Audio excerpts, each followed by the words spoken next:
Okay, it's time for morning manna. It's an inside job. It's more to you than what people think.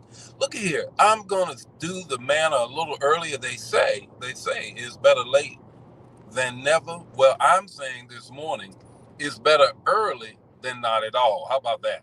So this morning, got a word for you on this morning, and I want to share this word. And for those of you who are saying, now, Bishop, are you doing morning manna and driving? No, just calm down, calm down.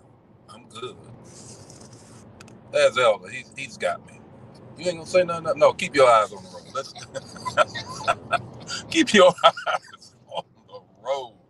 How about that? Well, you know what? I got a word for you guys on this morning, and say a hello to a couple of people, and then we're going to jump right into the word this morning. Pastor Lil, how are you this morning? Sharon, how are you? Gloria, how are you on this morning? You know what? And the word that I have for you on this morning. Good morning, Peggy. Good morning, Betty. How are you? Grand rising to you. Grand rising to you. Look, this morning is all about inside out.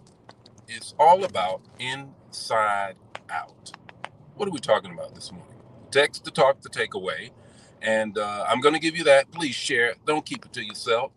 The text this morning is 2 Corinthians 4:7. You already know it. Let me read it to you again for the first time. Paul is talking about everything that he's going through, the ins and outs, ups and downs, and the persecutions that is happening. And he says to us in the word, check this out. 2 Corinthians 4:7. But we have this treasure in jars of clay. What treasure is he talking about? This all surpassing power from God, not from us. Paul is awesome in his penmanship of what Holy Spirit is speaking through him. He says, we have this treasure in jars of clay. You and I are but jars of clay. Genesis already said it clearly, told us that we are just the earth that he has formed and breathed into. But inside of us is this all surpassing power of God. Been dealing with you being your authentic self this week. So let me give you three things about this text. Three things about an inside out job. The first thing is it. I don't look like what I've been through, and neither do you.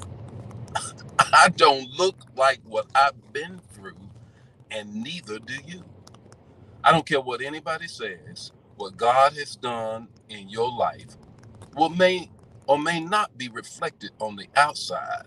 But what Paul said, it most definitely will be reflected on the inside with an all surpassing power that he's placed in you. Here's the second thing.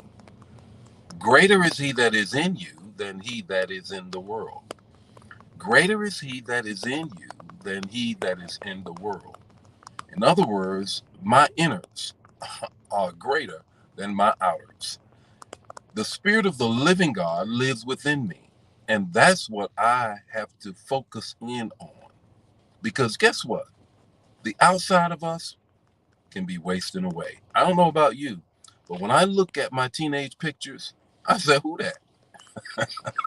Who that? Who that hard?